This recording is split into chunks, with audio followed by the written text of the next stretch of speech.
Today's episode of the Energy Question podcast is brought to you by Enverus. The energy industry faces challenges every day, and the events of the last 2 years have caused massive disruptions like never before. Companies in the energy industry need actionable intelligence and a single source of truth that brings all the data together. Enverus is the energy specialized technology partner that provides intelligent connections for a global energy ecosystem. Only Enverus has the analytics, people, experience, and industry scope to connect the right data and information in the right way to discover missed opportunities and deliver fast outcomes. Find out more at Enverus.com. That's ENVERUS.com.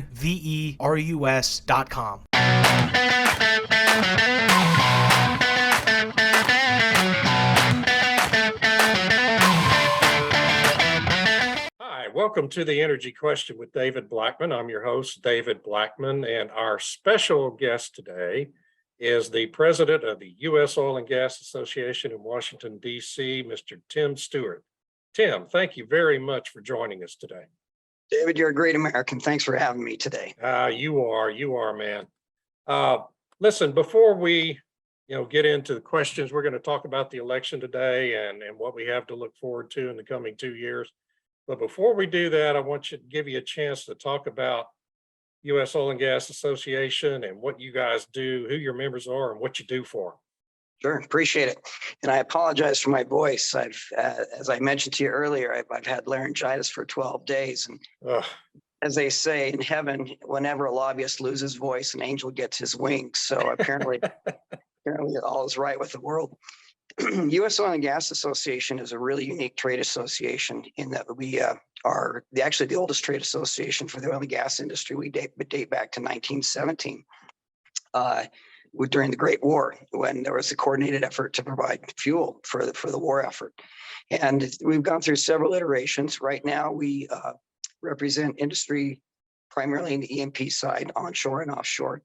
But we really focus on the state-based trade associations and the members of those state-based associations who may need federal assistance or federal representation.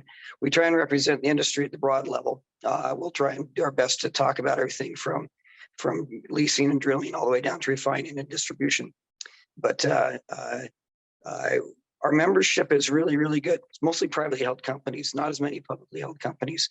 Gives me great flexibility to kind of say the things that need to be said.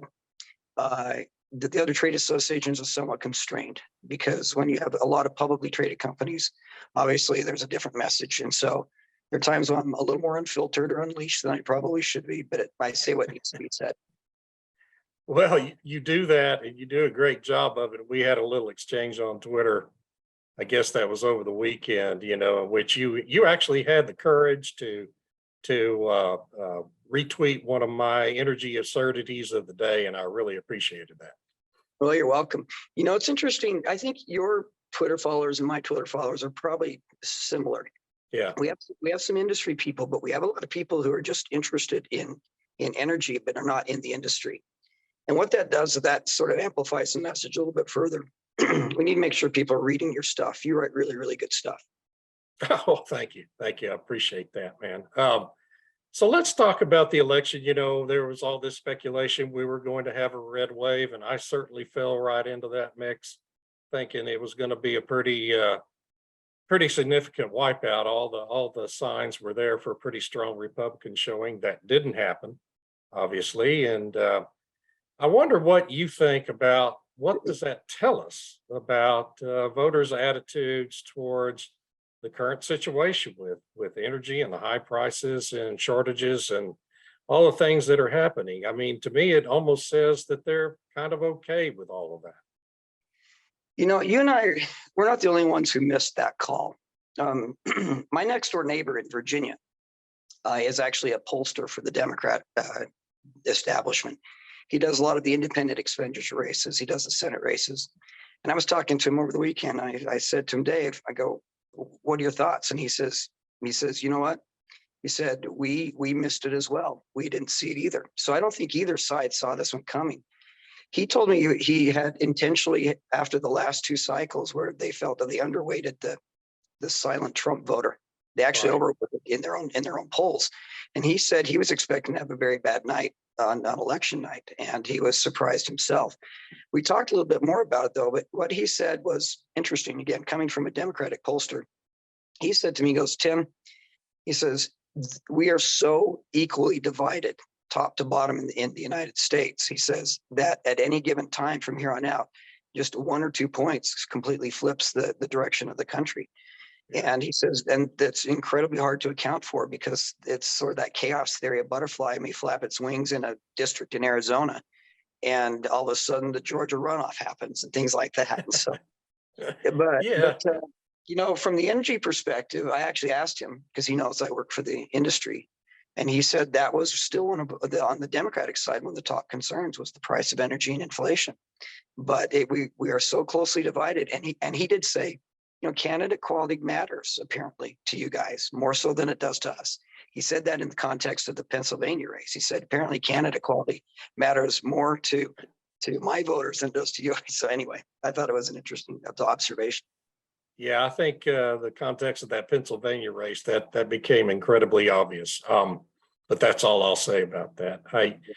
So Senator Joe Manchin from West Virginia, obviously, for better or worse, has been a very key player on energy issues in Washington over the last 2 years, particularly given his very powerful position as the chairman of the Senate Energy and Natural Resources Committee. Do you think we can expect the senator to retain that position since Democrats will have a majority in the Senate again this time? I think so. Absolutely. I don't think he's going to go anywhere. I noticed he picked up his challenger this morning. The first person in West Virginia jumped in on the Senate race. Yeah. But I was saying to somebody yesterday that the biggest loser in a 51-49 Senate, let's say that the Georgia runoff doesn't go Republicans' way, and Senator Warnock is reelected, and it puts you at a 51-49. The biggest loser is not Mitch McConnell, it's actually Joe Manchin. Yeah. For the last 2 years, Joe Manchin has been the most powerful man in the Western Hemisphere. He kept the president at bay. He kept the entire Congress at bay. And all of a sudden in a 51-49 Senate, he may be chairman of energy, but he's just one Democratic vote that won't make a difference. Right. So it'll be interesting to see how that turns out. If you flip it to the House side though, David, all of a sudden you've got, when you have such will likely be narrow margins of 3 or 4 margin for the Republicans, you're going to have a potentially 435 Joe Manchins in the House who can dictate things one way or the other. So it's going to be fascinating Congress next year. It is. It's going to be, I mean, my gosh, if Kevin McCarthy does manage to get elected as the speaker, his job is probably going to be the hardest job in the city, don't you think? I mean, holding that caucus together on votes is almost unimaginable. He'll be able to do that. What do you think about that? I agree with that. You know, for the last 2 years, we focused on the progressive caucus and the problems that she gave Nancy Pelosi, and then the 5 or 6 moderate Dems that we counted on from the energy perspective, you know, the Henry Cuellers of the world, and that kept Pelosi, you know, balancing. I think the United States is going to hear a lot more about the Freedom Caucus in the House than they've heard for several years. And then we've got, you know, 5 or 6 New York congressmen and congresswomen who are going to be on that other side.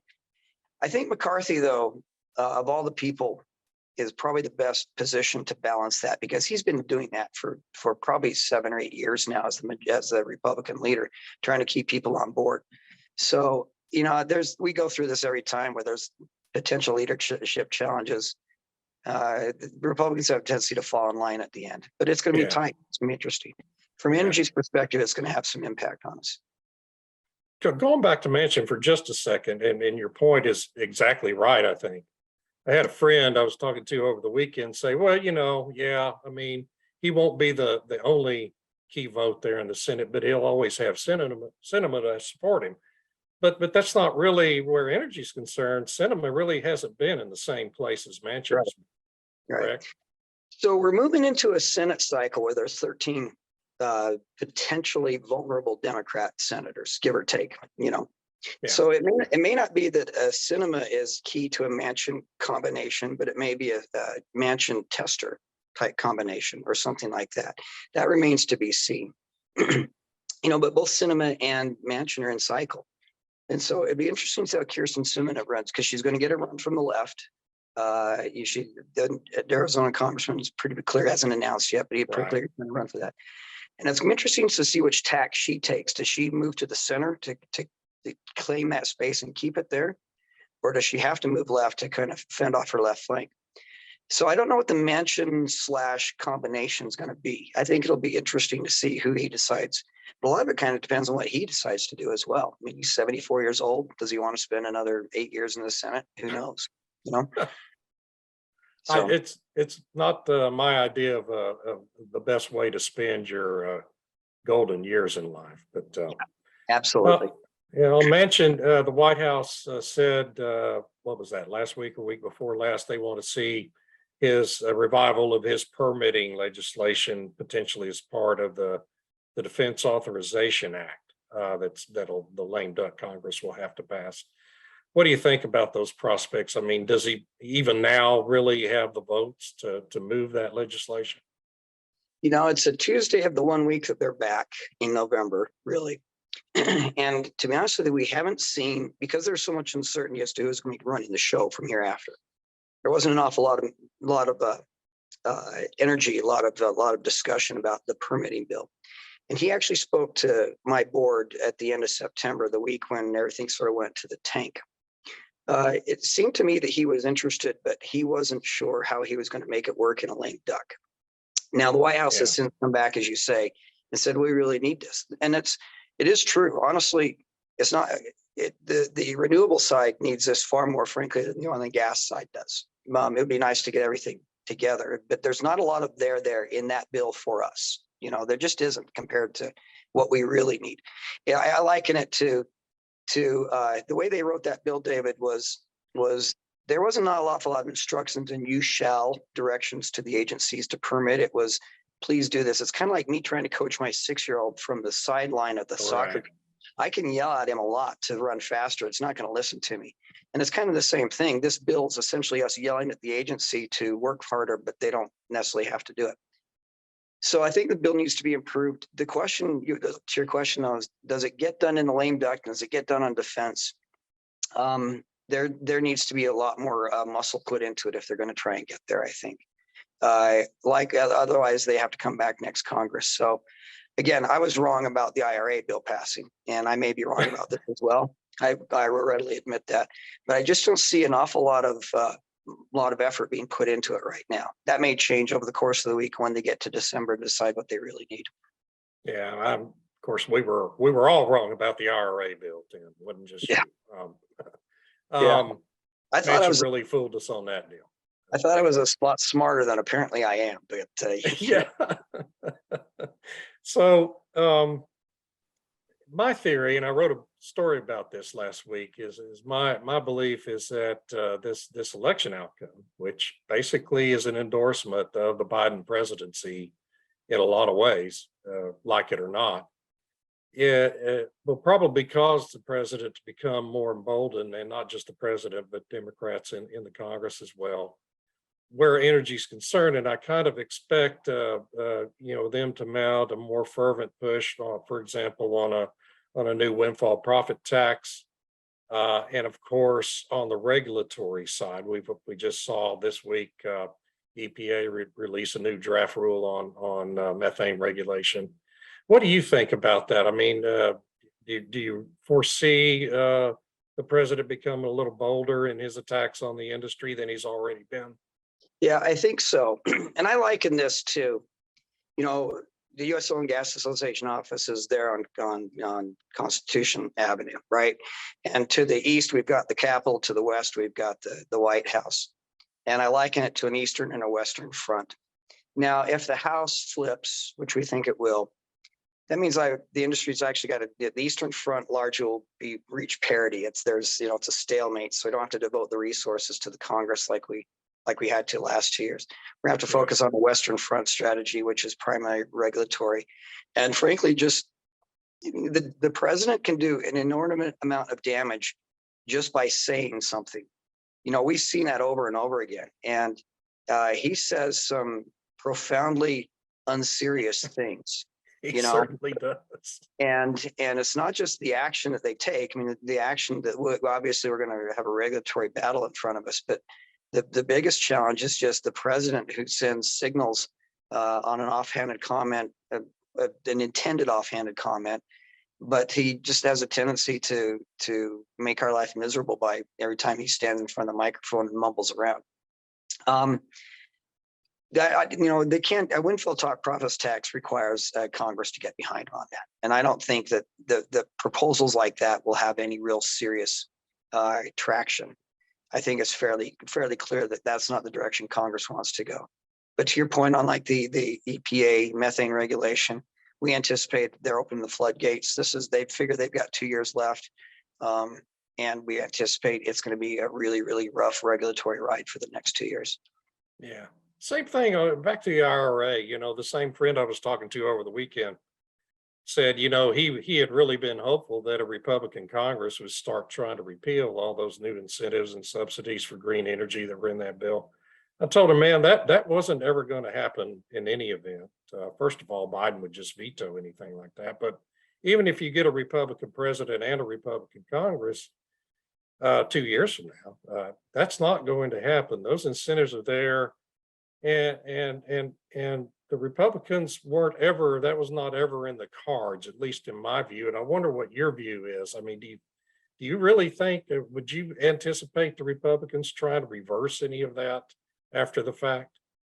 I think, they would have made the college try if in the House side in particular, if they had an extra 30 seats. Yeah. I think there was an amount of enthusiasm for trying to just send the message, even though it wasn't going to pass. But at this point, there's just nothing that they can send. Again, assuming a 51-49 or even a 50-50 Senate, there's nothing that the House with a 4-vote margin can jam through that the Senate will take. And there's nothing that the Senate can jam through that the House will take. And so even if one side or another said, we've got to make some technical corrections to this, it's going to be very difficult. To your point, though, I was actually digging into the EPA. I was actually on behalf of a member of ours, was trying to wonder, okay, look, I'm a small producer. In the IRA bill, there's incentives for me to apply technology. And how do I go about getting a hold of that? Right now, EPA is stuck in a situation where the closest they've gotten is that if you go onto their website, they put out the list of questions, help us answer how this is going to work. It's going to be 18 months before any of that money starts to get to anywhere that's going to have an impact. And to your point, it becomes calcified at that point.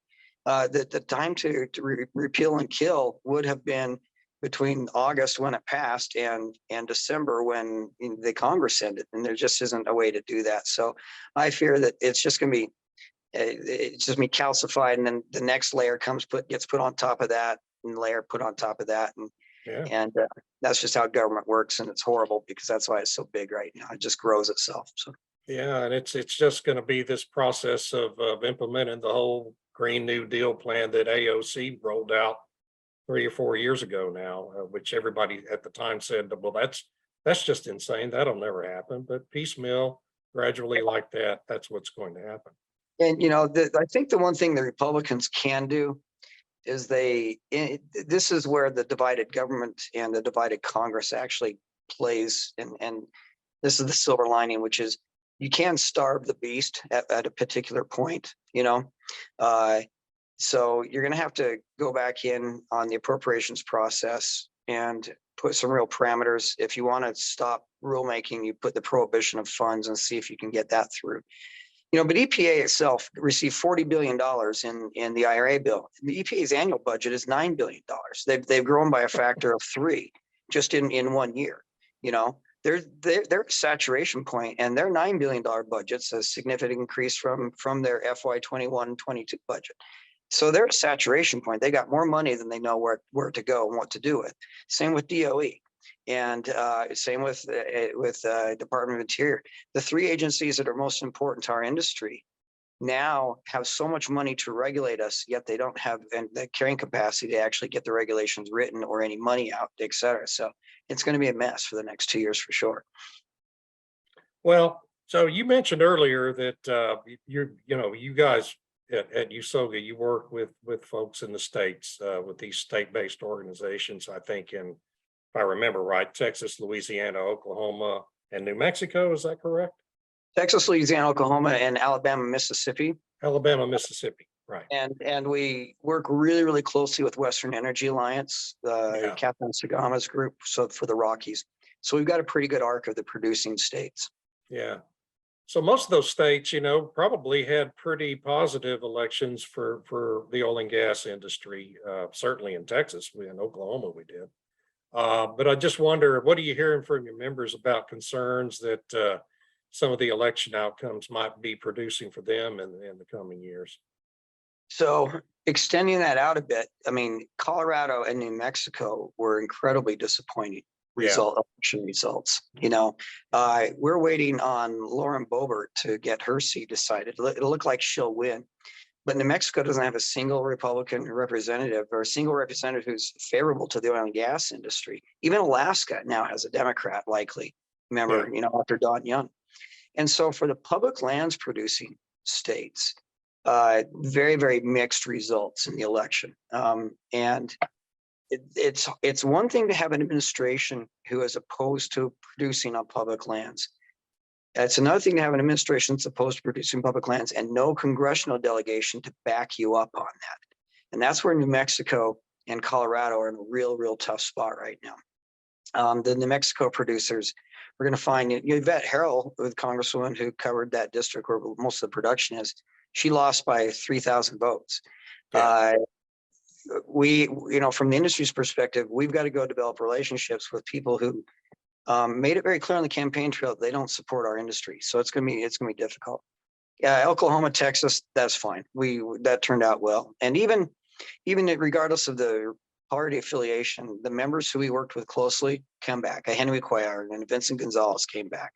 And so I think we'll be reasonably posed to protect the franchise in those states as well. Yeah. But even in Texas, and your comment about the massive expansion of the EPA budget is really relevant in Texas, because EPA has been going down, making threats to make a finding that the Permian Basin is somehow in a position of non-attainment under the Clean Air Act. And that's just a crazy notion to begin with under the restrictions in the law. But for EPA to be looking for something to do, well, if you want to inhibit production in the Permian Basin, find it to be non-attainment under those regulations, right? I mean, are you hearing, there hasn't been a lot of news about that in recent weeks, but I just wonder what you think about the potential for that is. Yeah, I mean, again, there wasn't an awful lot of news on the energy front in recent weeks, with the exception of Windfall Profits complaining, because the election was so closely tied to energy. But with that gone now, I think the Permian folks can fully expect the full wrath of the EPA, because they're unfettered right now. Yeah. You and I talked about this, I think, at some point, but I've never seen, and you can correct me if I'm wrong, I've never seen a presidential approval rate so closely tied to the price of energy that people were paying. Yeah. I don't think in our lifetime that's ever happened, and Biden, and the reason why that was is because this administration was so vocal from day one, and the consumers and the voters tied that directly to the action. Whereas in times past, in unfavorable price climates for the consumer, we didn't have the foil, we didn't have the person to blame, but the administration gladly took that upon themselves. Election's over, and you mentioned this right at the beginning. The probably the worst outcome of the election is not the vote tallies, but the fact that the administration wasn't roundly spanked on energy. Had they been roundly spanked on energy, they would have taken a different tact. And I think they figured they skirted underneath the wire, and so they can still do what they want to do. I think that does not bode well for Permian producers, to be honest with you, on the EPA regulation side. Yeah. So last two questions, and I didn't warn you these were coming, but they're not trick questions, I promise. If you had to pick the single biggest concern for energy, you may have just stated it, to come out of these elections, what would it be if you just had to pick one thing that you're most concerned about? That's a great question. I think it's just the continuous expansion of the federal government's reach into our daily life. And it's not just energy, but it's how we use energy and what we use it for.